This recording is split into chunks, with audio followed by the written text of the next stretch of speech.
The little girl was only 7 years old, but she saw something that her father, a man who had built an empire worth hundreds of millions, had completely missed. She tugged on his sleeve in the middle of one of the most expensive restaurants in the city, pointed at the woman sitting alone at the table beside them, and whispered the 6 words that would change 3 lives forever. That moment didn't make the news.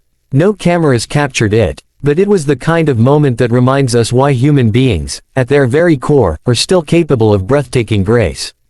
If you believe that kindness is never wasted, and that second chances are worth fighting for, hit that like button right now, drop a comment below, share this video with someone who needs to hear a story like this today, and subscribe to this channel so you never miss a story that moves you.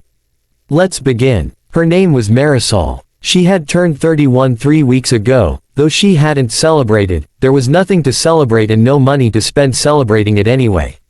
She was sitting in that restaurant not because she could afford it, but because her daughter's school had its end-of-year celebration, dinner at this particular establishment, and every family had been asked to come. She had saved for 2 months to be able to sit at that table. She had worn the same black dress she wore to her mother's funeral 4 years ago, and she had pressed it carefully the night before so no one would notice how old it was. Marisol had been a nurse once, a good one. She had worked 12-hour shifts in pediatric oncology, holding the hands of children who were too sick to hold on to much else. She had loved that work with her whole heart. But when her husband left, not quietly, not kindly, but in the way that ruins a person's ability to trust the world, everything fell apart faster than she could catch it. He had drained their joint account the week before he disappeared. He had left her with a 5-year-old daughter named Camille, a lease she couldn't afford alone, and a debt that had grown into something she couldn't see the end of. She had lost her nursing job after missing too many shifts when Camille's daycare kept closing unexpectedly. She had moved into a smaller apartment, then an even smaller one. She was now working 2 jobs, one at a grocery store from 5 in the morning until noon, and one answering calls at an insurance company from 2 in the afternoon until 8 at night. She hadn't slept more than 5 hours in a single night for over a year. She sat at that restaurant table that evening with Camille beside her, both of them having ordered the least expensive items on the menu, a simple pasta dish for Camille and a small bowl of soup for herself. She had told Camille she wasn't very hungry. Camille, who was only 6 but already quietly intuitive in the way that children of struggling parents often become, had not questioned it. She had taken her mother's hand under the table and held it. At the table beside them sat a man named Richard, who was the kind of wealthy that people in the city recognized without needing an introduction. He owned 3 tech companies, a chain of logistics firms, and had recently appeared on the cover of a regional business magazine. He was not unkind, he simply lived so far inside his own world that the edges of other people's realities rarely reached him. He had brought his daughter Lily to the dinner because her school was the same one Camille attended, one of those tuition-free magnet schools where children from very different backgrounds happened to share the same hallways. He had ordered generously, appetizers, a main course, dessert without looking at the price. Lily sat beside him in a pink dress, chattering about her teacher and her art project and a bird she had seen in the playground that morning. And then Lily stopped talking. She had noticed something. The way children notice things, not through analysis, but through some pure, unclouded instinct that adults slowly lose as the years press the softness out of them. She had seen Marisol look at Camille's nearly empty bread basket with the expression of someone calculating something painful. She had seen Marisol quietly pour the remaining water from her own glass into Camille's, pretending she simply didn't want any more. She had watched Marisol cut her soup portion in half with a spoon and nudge a small share toward Camille when she thought no one was looking. Lily watched all of this with wide, serious eyes, and then she turned to her father and said the words, "Dad, can I share with them?" Richard looked up from his phone. He followed Lily's gaze to the table beside them. He saw the woman in the pressed black dress. He saw the little girl who reminded him, uncomfortably, of Lily. He saw the near-empty basket and the bowl of soup that was somehow feeding 2 people.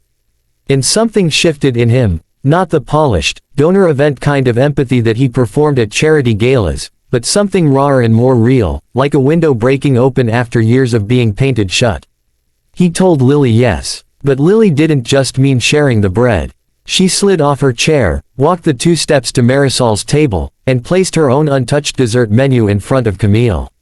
She told her, in the serious and tender voice that only 7-year-olds can manage, that she could order anything she wanted and that Lily would share it with her. Camille looked at her mother. Marisol's lips had parted but no words were ready yet.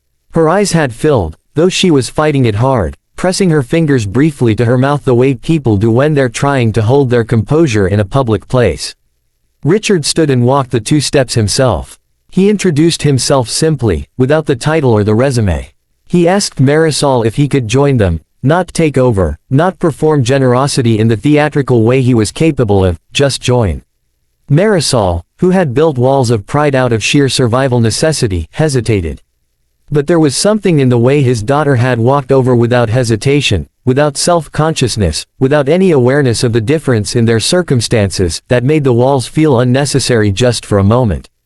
They ate together. Richard ordered quietly and generously, without announcement or fanfare. When the food arrived, Lily and Camille were already deep in conversation about a cartoon they both apparently loved, and the sound of their laughter braided through the restaurant noise like something sacred. Marisol ate a real meal for the first time in longer than she wanted to admit. She did not cry at the table. She saved that for the car ride home, when Camille was half asleep in the backseat and couldn't see her. But the story doesn't end at the restaurant. Because Richard was also, despite his wealth, a man running from something. He had buried himself in work after his own marriage ended, after Lily's mother had left them both, and he had quietly convinced himself that being financially successful was the same thing as being whole.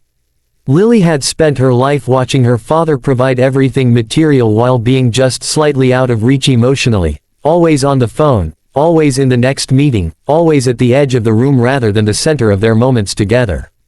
That night at the restaurant, seeing his daughter walk calmly and compassionately toward a stranger with more courage than most adults ever find, something cracked open in him that he didn't know how to close again. He didn't want to close it. He found Marisol again, through the school, properly, transparently, asking the school administrator to pass along his contact information with no pressure attached. She was cautious. She had every reason to be. But he was patient in a way he had never been patient before, and his interest was not romantic at first, it was something closer to respect, the kind that demands nothing in return. He connected her with a healthcare network that was hiring, and used none of his influence to do it, only passed along her resume and told her she was one of the most capable people he had met. She was hired within 3 weeks. She cried when she got the call. She called her mother's old voicemail just to tell someone who understood what it had taken to get there. The walls came down slowly, the way they always do when they come down for the right reasons. Marisol learned to trust again, not blindly, but with the earned, steady trust of someone who has tested every step before putting their weight on it. Richard learned to put down his phone during dinner. Lily and Camille became the kind of friends who argue and make up and share secrets and grow up. And all of it, every remarkable thread of it, began with a 7-year-old girl who simply saw a person who needed something and asked if she could help. That is the thing about children. They haven't yet learned to look away. Before I give you the final word, I want to ask you to leave a comment below telling me about a moment when someone's unexpected kindness changed everything for you.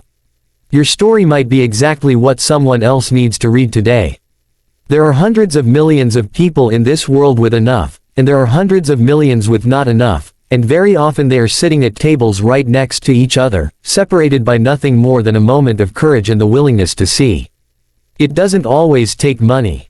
It doesn't always take a connection or a platform or a grand gesture. Sometimes it takes a child who hasn't learned yet to pretend she doesn't notice, pulling on her father's sleeve and asking 6 words that cut through everything complicated and land somewhere simple and true. 6 words. A shared table, and 2 people who arrived at dinner as strangers and left carrying something they hadn't expected to find, the reminder that they were still, underneath all the weight of everything hard, capable of being seen. If this story moved something in you, if it reminded you of someone, or made you want to call a person you've been meaning to call, or simply made you feel a little less alone in this loud world, please like this video, share it with someone who needs it, and subscribe so we can keep telling stories like this one. Kindness deserves an audience. You being here is proof of that.